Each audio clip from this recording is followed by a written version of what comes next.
কথাটো হৈছে যে যি দুখন শিলালিপিয়ে আমাৰ ভাষাটোক স্বৰ্গীয়তা প্ৰদান কৰিলে, যি দুখন শিলালিপিয়ে আমাৰ ভাষাটোক আজি ধ্ৰুপদী ভাষাৰ মৰ্যাদা প্ৰদান কৰিছে, কিন্তু সেই শিলালিপি দুখনৰ প্ৰতি চৰকাৰৰ সততে অৱহেলা আমি দেখা পাওঁ। গতিকে এই ক্ষেত্ৰত মাত মাতিব পৰাটো বা কথা ক'ব পৰাটো বা চৰকাৰক আবেদন জনোৱাটো আমাৰ যুৱ প্ৰজন্মৰ এটা অন্যতম দায়বদ্ধ বুলি মই ভাবোঁ।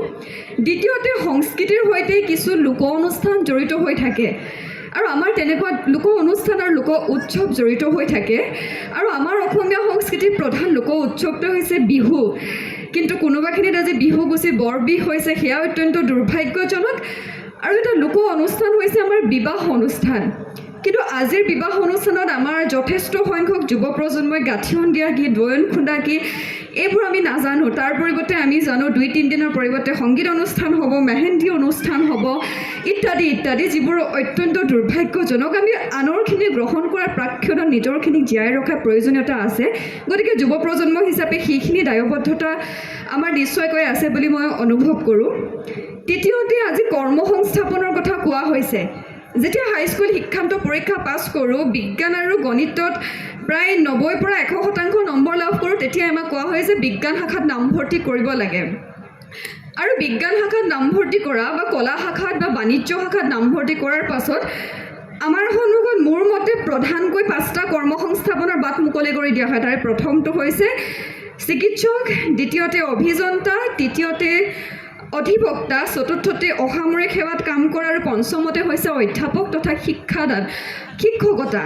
কিন্তু কোনো এজন ছাত্ৰ ছাত্ৰীকে প্ৰাথমিক অৱস্থাৰ পৰা যে চিকিৎসা বিজ্ঞানত পঢ়িবৰ কাৰণে নীট নামৰ এটা প্ৰৱেশিক্ষা পৰীক্ষাত উত্তীৰ্ণ হ'ব লগা হয়, অভিযন্তা ক্ষেত্ৰখনত আগবাঢ়ি যাবৰ বাবে JEE, CEE আদি কৰি বিভিন্নটা প্ৰতিযোগিতামূলক পৰীক্ষাত অৱতীৰ্ণ হ'ব লগা হয়, সেই কথাটো আমাক উনুকিয়াই দিয়া নহয়।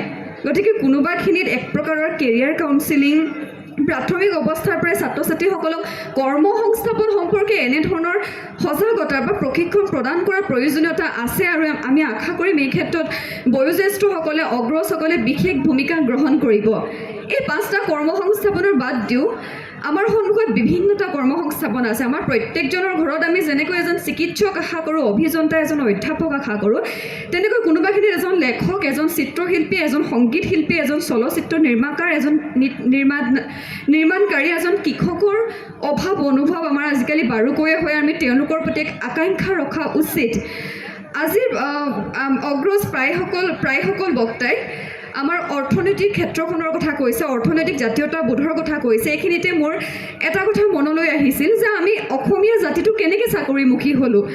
যেতিয়া অসমৰ বিভিন্ন ধৰণৰ ঐতিহাসিক প্ৰেক্ষাপটসমূহলৈ চকু ৰাখোঁ, সঞ্চালক মহোদয়ে আমাক চাহ খেতিৰ যি প্ৰাধান্যতা অসমত লাভ কৰিছে তাৰ বিষয়ে কৈছিল। ব্ৰিটিছে যেতিয়া ইংৰাজসকলে তেওঁলোকে উপনিৱেশিক ব্যৱস্থাটো প্ৰৱৰ্তন কৰে, তেতিয়া তেওঁলোকৰ বিভিন্ন ধৰণৰ নীতি নিয়ম থাকে বা বিভিন্ন ধৰণৰ তেওঁলোকৰ পদ্ধতি থাকে। আৰু সেইসমূহৰ ভিতৰত এটা অন্যতম আছিল যে তেওঁলোকে যি ঠাইতে উপনিৱেশিকতাবাদ স্থাপন কৰিবলৈ লয়, সেই ঠাইৰ মানুহখিনিৰ পৰা স্বতন্ত্ৰ অৰ্থনৈতিক ক্ষমতাটো তেওঁলোকে সদায় হস্তান্তৰ কৰিব বিচাৰে। আৰু যেতিয়া ইংৰাজীয়ে আমাৰ অসমত আহি উপনিৱেশিকতাবাদ প্ৰতিষ্ঠা কৰিব বিচাৰিছিল 18শ শতিকাত, তেতিয়া অসমৰ প্ৰত্যেকঘৰ মানুহৰ ঘৰত নুনী খেতি আছিল। অসমৰ যি ৰেচম শিল্প, অসমৰ যি বয়ন শিল্প, সেয়া চীনকে আদি কৰি বিভিন্ন দেশলৈ ৰপ্তানি হৈছিল আৰু অসমৰ অৰ্থনৈতিক ক্ষেত্ৰখনক সি বিশেষভাৱে চহকী কৰিছিল। ইংৰাজসকল যেতিয়া অসমলৈ আহিল, তেওঁলোকৰ প্ৰথমতে নুনী খেতিৰ ওপৰত চকু পৰিছিল আৰু তেতিয়াই তেওঁলোকে কি কৰিছিল, নুনী খেতিৰ ওপৰত উচ্চ মাত্ৰাধিক ৰূপত কৰ আৰোপ কৰিছিল, যাৰ কাৰণে প্ৰত্যেক অসমীয়াই নিজৰ বাৰীত থকা নুনী গছজোপা কাটি পেলাবলৈ বাধ্য হৈছিল। বয়ন শিল্পৰ পৰা, ৰেচম শিল্পৰ পৰা কোনোবাখিনিত আঁতৰি আহিবলৈ বাধ্য হৈছিল। আৰু সেই সুযোগটো লৈ তেতিয়াই অসমত চাহ বাগান প্ৰতিষ্ঠা কৰা হ'ল। আৰু চাহ বাগান ব্যৱস্থাটোৰ সৈতে অসমীয়া জনসাধাৰণক তেওঁলোকে পৰিচয় কৰাই নিদিলে। তাৰ বাবে তেওঁলোকে উত্তৰ প্ৰদেশ, মধ্যপ্ৰদেশ, বিহাৰৰ পৰা বনোৱাৰ আমদানি কৰিলে। সেই তেতিয়াই যে আমাৰ হাতৰ পৰা স্বতন্ত্ৰ অৰ্থনৈতিক ক্ষমতাটো কাঢ়ি ল'লে, সেই তেতিয়াই যে ইংৰাজী শিক্ষা প্ৰৱৰ্তন কৰি আমাক কেৰাণী হ'বলৈকে আদি কৰি বিভিন্নটা বৃত্তিগত চাকৰিমুখী কৰিলে, সেই স্বভাৱটো আমাৰ আজি পৰ্যন্ত নগ'ল। আৰু কোনোবাখিনিত আজিও আমি হয়তো সেই আঁচনিৰ প্ৰতি এক প্ৰকাৰৰ অহেতুক আকৰ্ষণ অনুভৱ কৰিবলৈ ল'লোঁ।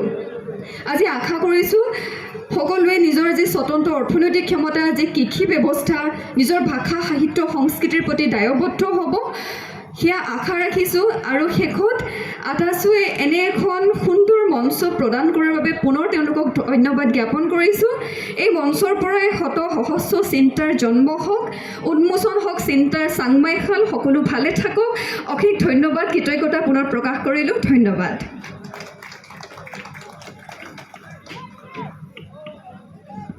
ধন্যবাদ ডিম্পী দত্ত।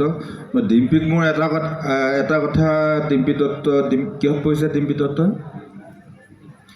BSc 5th চেমত পঢ়িছে আৰু মানে 20 বছৰ বয়স হৈছে।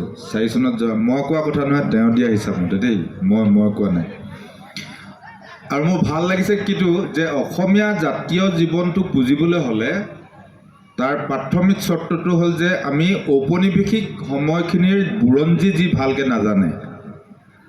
আমাৰ ইয়ালৈ চাহ খেতি কিয় আহিলে আৰু চাহ খেতি কৰোঁতে ইয়াত আমাক কিমান কাঠ কাটি পেলালে আপোনালোকে ভাবি চাওক।